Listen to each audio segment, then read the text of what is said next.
আমরা এখানে যারা সীমান্তবাসী আছেন, এখানে গণ্যমান্য ব্যক্তিরা আছেন এবং আপনারা যারা মিডিয়ার লোক আছেন, আমাদের বর্ডার গার্ড বাংলাদেশ আপনারা জানেন সীমান্তে দায়িত্ব পালন করে।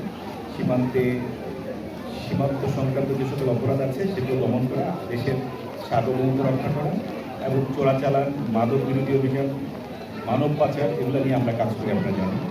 এর পাশাপাশি আমরা সীমান্তে সাধারণ মানুষের আস্থা অর্জন করার জন্য আমরা বিভিন্ন রকম কর্মসূচি নিয়ে থাকি। এর মধ্যে একটা অন্যতম কাজ হলো আমাদের সীমান্তবাসী যারা প্রত্যন্ত এলাকায় থাকি তাদের সেই চিকিৎসা সেবা নেওয়ার জন্য অনেক দূর যেতে হয়, সেখান থেকে তাদেরকে যেন একটু নিষ্কৃতি দেওয়া যায়, সেজন্য আমরা এই চিকিৎসা সেবাটাকে সীমান্তে নিয়ে আসার চেষ্টা করি। এই চিকিৎসা ক্যাম্পেইন করে থাকি আমরা। আজকে সেরকমই একটা ক্যাম্পেইন করছি, চিকিৎসা সেবা দেওয়ার চেষ্টা করছি। সীমান্তে যারা প্রান্তিক লোকজন আছেন, অসহায়গ্রস্ত আছেন, এই বর্ষা পরবর্তী বিভিন্ন রোগবালাই হয়, সেটাকে মাথায় রেখে আমরা এই আয়োজনটা করার চেষ্টা করছি। আপনারা দেখতে পাচ্ছেন স্থানীয় লোকজন অনেক এসছে, তাদেরকে চিকিৎসা দেওয়া হচ্ছে, আমাদের ওষুধ দেওয়ার ব্যবস্থা আছে। আমরা সবই সরবরাহ করব।